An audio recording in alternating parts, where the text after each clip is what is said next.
نہ نمازوں کی پرواہ، نہ قرآن کی پرواہ، نہ آخرت کی پرواہ، نہ اللہ رسول کی پرواہ. جیسے انہوں نے مرنا ہی نہیں ہے یار، ہمیشہ زندہ رہنا ہے. جس دن یہ لڑکے سدھر گئے، جس دن لڑکوں کے دل صاف ہو گئے اور آنکھوں میں حیا آ گئی، لڑکیاں خود ہی بدل جائیں گی. ایک مرد کو قابو کرنا مشکل ہے. مرد جذبات میں اور ہوش و حواس میں ہوس کے فیصلے کرتا ہے، جبکہ عورت بہک جاتی ہے، بھٹک جاتی ہے، عورت کمقل ہوتی ہے. یار میں تو ان بہنوں سے ریکویسٹ کر سکتا ہوں جو ان بڑے بڑے مگرمچھوں کے ہاتھ آئی ہوئی ہیں، یا پھر جنہیں گاڑی بنگلے اور دولتوں کا نشہ چڑھا ہوا ہے اور اپنی خواہشوں کو پورا کرنے کے لیے انہوں نے غلط راستوں کا انتخاب کیا.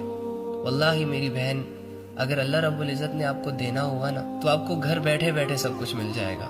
واللہ خیر الرازقین، اللہ رب العزت بہتر رزق عطا کرنے والے، بہتر طریقوں سے عطا کرنے والے. جو رزق اللہ انسان کو دیتا ہے نا اس میں بہت برکت ہوتی ہے، لیکن جو انسان بے صبری سے کام لیتا ہے اور اپنی دنیا بنانے، اپنی دنیا چمکانے کے لیے غلط راستوں کا انتخاب کرتا ہے، جیسے کہ آج کل ہماری بہت ساری بہنیں، اللہ ان کی حفاظت کرے، مالداروں کے ساتھ صرف اس نیت سے تعلق میں ہے کہ چلو اس کے ساتھ ریلیشن میں رہنے سے کچھ نہ کچھ ہاتھ آ جائے گا، اور اس سوچ میں، اس لالچ میں اس بیچاری کو پتہ نہیں کیا سے کیا کرنا پڑ رہا ہے. اور اس شوبز کی دنیا نے تو عورت سے اس کی حیا ہی چھین لی ہے. اسی طرح بہت ساری سوشل ایپس جس کی یہ ریکوائرمنٹ ہوتی ہے کہ آپ کو یہاں بے حیائی کرنی پڑے گی تبھی جا کے آپ کو ٹرینڈ ملے گا. ٹرینڈنگ میں آنے کے لیے آپ کو اپنی حیا، اپنے ایمان کے سودے کرنے پڑیں گے، پھر آپ کے بہت سارے تعلقات بنیں گے اور آپ کی زندگی 2-4 دنوں میں چمک دمک جائے گی. اوکے فائن، ہاتھ کے نیچے گاڑی آ گئی، رہنے کو گھر مل گیا، بینک بیلنس بھی انکریز ہو گیا، لیکن بدلے میں جو آپ کھو رہے ہیں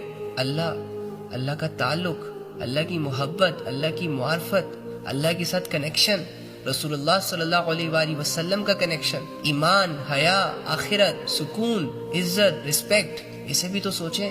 اگر ایک طرف سے دنیا آپ کے پاس آ رہی ہے، بہت لگژری دنیا آ رہی ہے، لیکن دوسری جانب آپ سے جا کیا رہا ہے اور وہ کتنی قیمتی چیزیں ہیں، اسے بھی تو نوٹ کریں.